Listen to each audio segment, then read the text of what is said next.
Welcome back dear students of BTech third sem. आपको याद हो managerial economics and financial accounting subjects के अंदर हमने अभी 3 लेक्चर पढ़ लिए हैं और जो हमने 3 लेक्चर पढ़े हैं उनके अंदर हमने क्या क्या चीज़ें अभी तक सीखी हैं उनको भी मैं यहाँ पे बताऊँगा और आज का जो टॉपिक है वो भी मैं आपको यहाँ पे समझाऊँगा। तो सबसे पहले मैं आपसे पूछूँगा, आप मुझे बताइएगा कि जब आपने इकोनॉमिक्स वर्ड को समझा था, जब आपने इकोनॉमिक्स वर्ड को डिफ़ाइन किया था, तब आपने इंडिविजुअल के लिए माइक्रो इकोनॉमिक्स वर्ड लिया और आपने एग्रीगेट के लिए मैक्रो इकोनॉमिक्स वर्ड लिया नहीं लिया? बताओ यस और नो। तो आप कहेंगे यस सर हमने लिया, ठीक है ना। अब हम बात ये करेंगे कि जब हमने इकोनॉमिक्स को माइक्रो और मैक्रो लेवल पर पढ़ा तो उस इकोनॉमिक्स के माइक्रो लेवल पर मैक्रो लेवल पर कुछ प्रॉब्लम्स होंगी नहीं होंगी? बताओ होंगी नहीं होंगी? बताओ होंगी ना, होंगी। तो हम इस लेक्चर के अंदर जो इकोनॉमिक्स के अंदर प्रॉब्लम्स हैं, जो प्रॉब्लम हम फेस कर रहे हैं, उन प्रॉब्लम्स को हम कैसे फेस करें, हम कैसे उस प्रॉब्लम को समझें। तो सबसे पहले हम ये समझते हैं कि इकोनॉमिक प्रॉब्लम है क्या।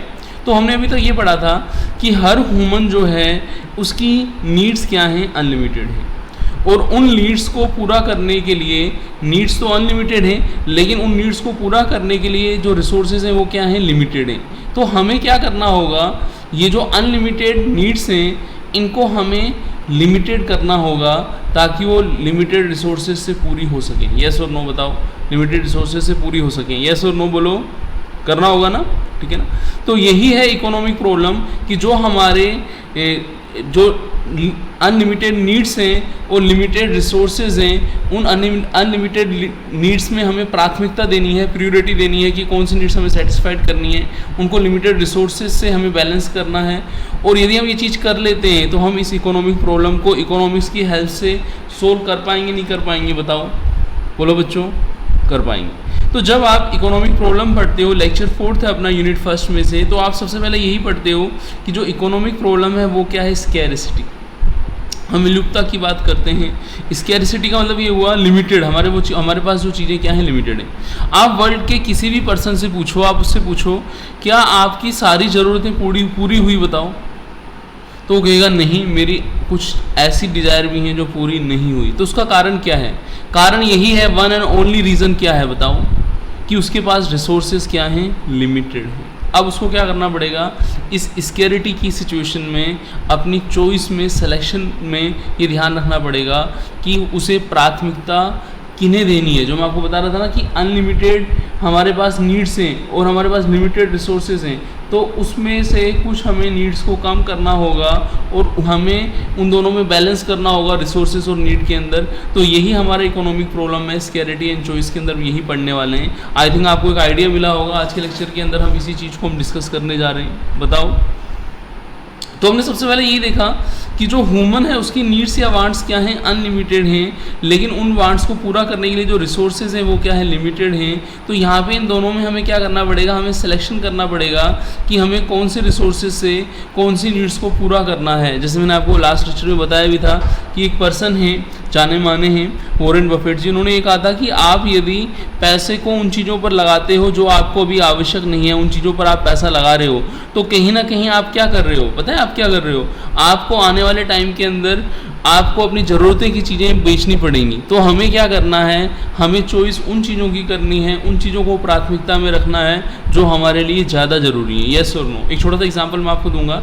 जब मैं आपको टाइप्स ऑफ गुड्स पढ़ाऊंगा तो आप वहाँ पे देखेंगे कि गुड्स के टाइप्स आते हैं कि हमारी बेसिक गुड्स होती हैं जो हमें बहुत ज़रूरी है, जैसे रोटी कपड़ा, बेसिक नीड्स है हमारी, रोटी कपड़ा मकान, ठीक है ना। और हमारी लग्जरी नीड्स भी होती हैं। तो यदि आप सारे पैसे को लग्जरी के अंदर लगाओगे, बेसिक के लिए नहीं रखोगे, तो प्रॉब्लम होगी नहीं होगी? बताओ, यस और नो। चाहते तो सभी हैं कि मेरी लग्जरी नीड्स भी पूरी हो, पर लेकिन बेसिक नीड्स को पहले पूरा करना होता है, इसलिए वो लग्जरी नीड्स पर नहीं पहुंच पाते। तो ये प्रॉब्लम इकोनॉमिक प्रॉब्लम हुई नहीं हुई? बताओ, यस और नो। हुई। अब ये प्रॉब्लम सबके सामने, देखो कंज्यूमर के सामने भी है, जो सप्लायर है उसके सामने भी है, जो प्रोड्यूसर है उसके सामने भी है। तो हमें क्या करना होगा? इस प्रॉब्लम को सभी लेवल्स पर हमें क्या करना होगा? समझना होगा। हमें देखना होगा कि हर पर्सन को, एक कंज्यूमर लेवल पर, एक सप्लायर लेवल पर, एक मैन्युफैक्चरर लेवल पर, सब अपने लिमिटेड रिसोर्सेज से अपनी जो प्रायोरिटी वाली, प्राथमिकता वाली नीड्स हैं उनको पूरा कर सकें। यस और नो। हमें करना होगा नहीं करना होगा? बताओ, तो हमने इस चीज़ को यहाँ पे समझना है। तो हम कैसे करेंगे, अच्छा मैं आपको बता देता हूँ। जब हम प्रोडक्शन करते हैं तो हमें 5 M's के फॉर्म में जैसे लैंड रिक्वायर है, हमें मशीन रिक्वायर है, हमें कैपिटल रिक्वायर है, हमें मैनेजमेंट एंटरप्रेन्योरशिप रिक्वायर है। तो उनके बदले में हमें पे भी तो करना होगा। जैसे मान लीजिए हमने मनी लिया तो हमें इंटरेस्ट पे करना होगा नहीं करना होगा। हमने लेबर को यूज़ में लिया तो वेजेस पे करना होगा नहीं करना होगा, बताओ यस और नो। हमने लैंड ली तो उसमें रेंट पे करना होगा नहीं पे करना होगा। तो वहाँ पे उनकी प्राइसिंग होगी, रेंट इतना होगा, इंटरेस्ट इतना होगा। इन सब चीज़ों को हमें फिक्स करना होगा नहीं करना होगा ताकि प्रॉब्लम क्रिएट नहीं हो। जहाँ पे चीज़ें फिक्स नहीं हो पाती तो वहाँ इकोनॉमिक के अंदर प्रॉब्लम्स आती ही नहीं आती है, बताओ बच्चों, आती है ना। तो वो जो प्रॉब्लम है, ऐसी प्रॉब्लम सोसाइटी के सामने नहीं है, तो इसलिए हम क्या समझते हैं, इकोनॉमिक प्रॉब्लम का सॉल्यूशंस करना।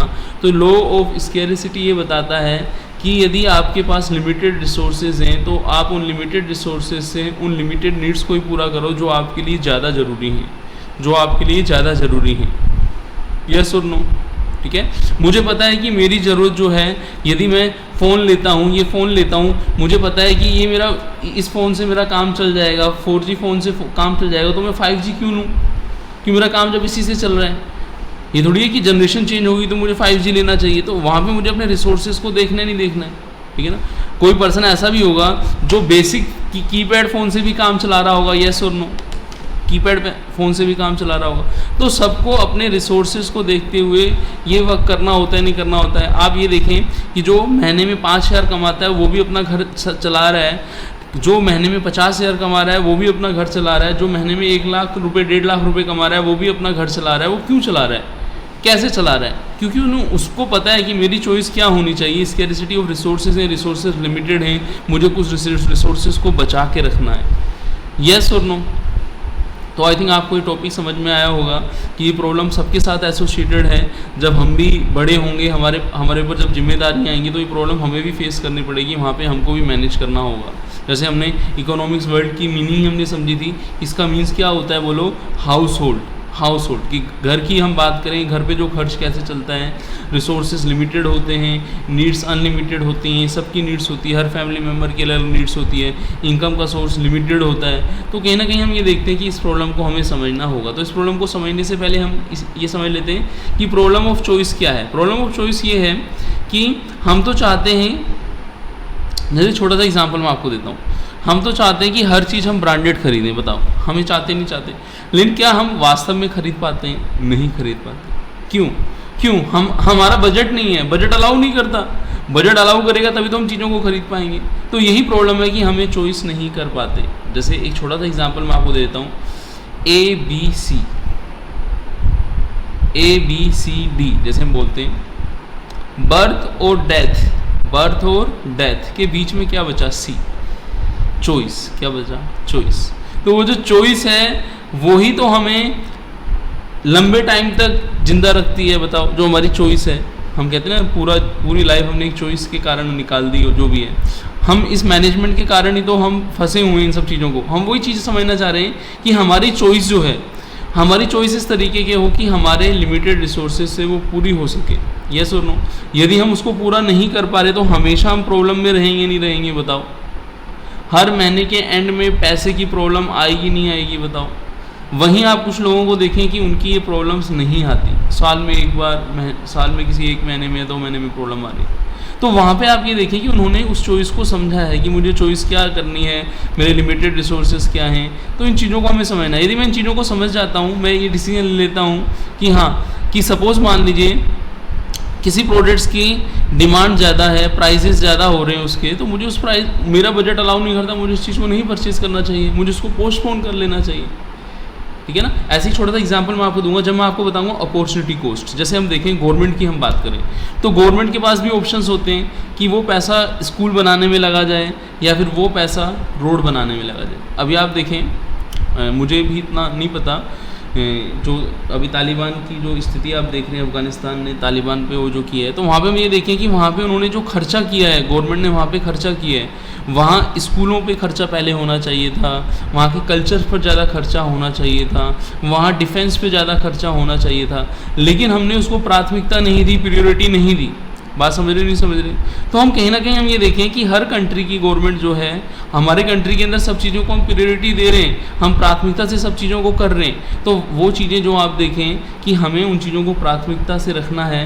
हमें जब पैसा लगाना है तो कुछ पैसा हमें रोड के लिए भी रखना है, गवर्नमेंट को रोड बनाना है, कुछ हमें इंफ्रास्ट्रक्चर डेवलपमेंट जैसे इलेक्ट्रिसिटी वाटर है उनके लिए भी रखना है, कुछ हमें एजुकेशन स्कूल वगैरह के लिए भी रखना है। तो अल्टरनेट है गवर्नमेंट के सामने कि कितना % किस पे खर्च करें। आप ये देखें तो आप मोस्टली देखेंगे कि यदि अल्टरनेट में यदि हम देखें, the sacrifice of alternate school building in the production of a good road is called the opportunity cost. कि यदि किसी ने स्कूल की बिल्डिंग बनाने की बजाय अच्छी रोड बनाने का सोचा है तो ये अपॉर्चुनिटी कॉस्ट है। इसको हम क्या बोलते हैं? अपॉर्चुनिटी कॉस्ट कहते हैं। जब हम किसी ऑप्शन को हम छोड़ देते हैं, उसके बदले में कोई दूसरा ऑप्शन यूज़ में लेते हैं, उसको हम क्या बोलते हैं? अपॉर्चुनिटी कॉस्ट बोलते हैं, या चॉइस की कॉस्ट बोलते हैं, या फिर अल्टरनेटिव की हम क्या बोलते हैं? कॉस्ट बोलते हैं। आपने देखा होगा ये वहाँ के लोकल गवर्नमेंट है, जो भी वहाँ की अथॉरिटी है, उस पर डिपेंड करेगा डिसीजन लेना।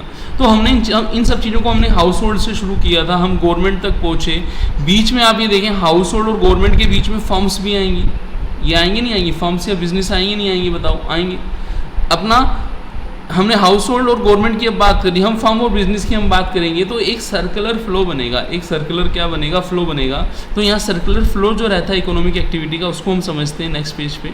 यहाँ पे आप ये देखिएगा, यहाँ पे मैंने आपको थोड़ी देर पहले बताया था, जैसे बिजनेस है, हाउस होल्ड है, ठीक है ना, प्रोडक्शन मार्केट है, बीच में आपका जो है गवर्नमेंट्स भी आएगी, हमारे रिसोर्सेज भी रहेंगे, रेवेन्यू भी रहेगा। तो एक सर्कुलर फ्लो जो है वो चलता रहेगा, ठीक है ना। जैसे हम इन चीज़ों को आगे हम डिटेल में समझ रहे हैं। सबसे पहले हम समझ रहे हैं हाउस होल्ड। हाउस होल्ड मतलब आप समझिए, हम उस ग्रुप ऑफ कंज्यूमर की बात कर रहे हैं जो कंजम्पशन से के रिगार्डिंग क्या ले रहे हैं? डिसीजन ले रहे हैं, ठीक है ना। हर फैमिली के अंदर आप ये देखें कि एक पर्सन जो रहता है वो डिसीजन लेता है सब चीज़ों को ध्यान में रखते हुए। तो हाउस होल्ड के अंदर भी हम प्रॉब्लम, इकोनॉमिक प्रॉब्लम फेस करते नहीं करते बोलो। हम फर्म्स की बात करें तो फर्म्स के अंदर भी इकोनॉमिक प्रॉब्लम होती नहीं होती। तो फर्म्स को अपना प्रॉफिट भी बढ़ाना है, कॉस्ट भी कम करनी है, कस्टमर को भी सेटिस्फाई करना है, कस्टमर को बेटर प्रोडक्ट्स देने हैं।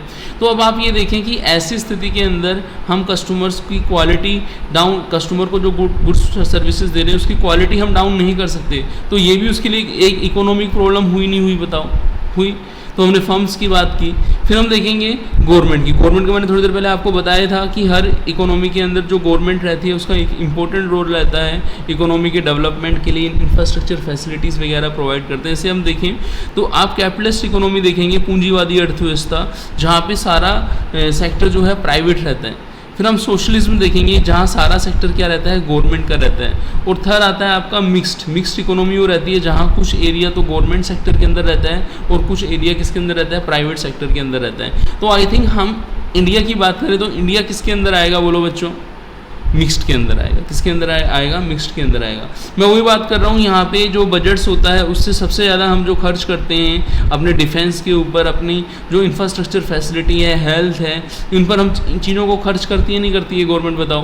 गवर्नमेंट खुद चाहती है कि हम क्या करें कि जो इन्फ्लेशन है उसको कंट्रोल कर सकें, लेकिन गवर्नमेंट के बजट जो है वो लिमिटेड है, लेकिन जो वांट्स और नीड्स हैं वो क्या है? अनलिमिटेड है। तो उसको कहीं ना कहीं जो है सैक्रिफाइस करना पड़ेगा। और वहाँ पर आप ये देखें इसके स्कैरिसिटी ऑफ रिसोर्सेज के कारण उसको डिसीजन के अंदर अपॉर्चुनिटी कॉस्ट वाला अल्टरनेट सेलेक्ट करना पड़ेगा नहीं करना पड़ेगा? बताओ, करना पड़ेगा। जैसे थोड़ी देर पहले मैंने आपको एग्जांपल दिया था कि यदि हम स्कूल की बिल्डिंग बनाने की बजाय हम क्या बनाना जा रहे हैं? हम बनाने जा रहे हैं रोड्स को अच्छा करने जा रहे हैं। तो ये हमारा जो अल्टरनेटिव है अपॉर्चुनिटी कॉस्ट हुआ नहीं हुआ बोलो? तो हमने इस लेक्चर के अंदर यही पढ़ा कि जो इकोनॉमिक प्रॉब्लम होती हैं वो क्या होती हैं, इकोनॉमिक प्रॉब्लम के अंदर किन किन चीज़ों को हम समझते हैं। यहाँ पे हम ये देखेंगे, आपने गवर्नमेंट्स के अंदर देखा होगा, जैसे हम इंडिया की बात करें तो यहाँ पे पब्लिक डिस्ट्रीब्यूशन सिस्टम रहता है PDS। उसके अंदर हम ये देखते हैं, आपने देखा होगा कि जो कार्ड होल्डर रहते हैं, फैमिली का जो रहता है राशन कार्ड जो रहता है, वहाँ पे लोगों को गवर्नमेंट कम प्राइस पर जो है, जैसे आपने देखा होगा खाद्य सुरक्षा के अंदर कुछ लोगों को चीज़ें प्रोवाइड कराती हैं। तो कहीं ना कहीं गवर्नमेंट्स को क्या करना पड़ता है? गुड्स की सप्लाई को मेंटेन रखना पड़ता है पब्लिक के लिए। आपने देखा था जब आपकी कोविड की सिचुएशन थी तो गवर्नमेंट ने बार बार बोला, और उससे पहले भी ड्यूरिंग कोविड या बिफोर कोविड आप ये देखें, अदर कंट्री में भी देखें तो वहाँ पर भी ऐसी प्रॉब्लम आई थी, कंजम्पशन गुड्स के प्राइस वगैरह बढ़ रही, लेकिन गवर्नमेंट ने बार बार बोला कि हम जो गुड्स की सप्लाई है वो हम कम नहीं होने देंगे, लेकिन लोग नहीं माने, उन्होंने चीज़ों को इकट्ठा करना शुरू किया नहीं किया फर्स्ट वेव के अंदर, जबकि सेकेंड वेव के अंदर ऐसा नहीं हुआ, उन्होंने ऐसा नहीं किया। ठीक है, तो हम कहीं ना कहीं कहते हैं कि ये जो हम अपनी मनी को खर्च कर रहे हैं डिफरेंट रिसोर्सेज पर, तो हमारी मनी तो लिमिटेड है और हम उन रिसोर्सेज पर खर्च करते हैं, तो हमारे ऊपर चॉइस आती है कि हम किसको प्रायोरिटी दें। तो आई थिंक आपको ये समझ में आया होगा कि ये जो हम पढ़ रहे थे इकोनॉमिक प्रॉब्लम्स क्या होती है, जो इकोनॉमिक प्रॉब्लम्स को हम कैसे सोल्व करते हैं। तो हम मिलेंगे नेक्स्ट लेक्चर के अंदर, उसके अंदर हम इकोनॉमी के किसी दूसरे टॉपिक को लेंगे। थैंक्स।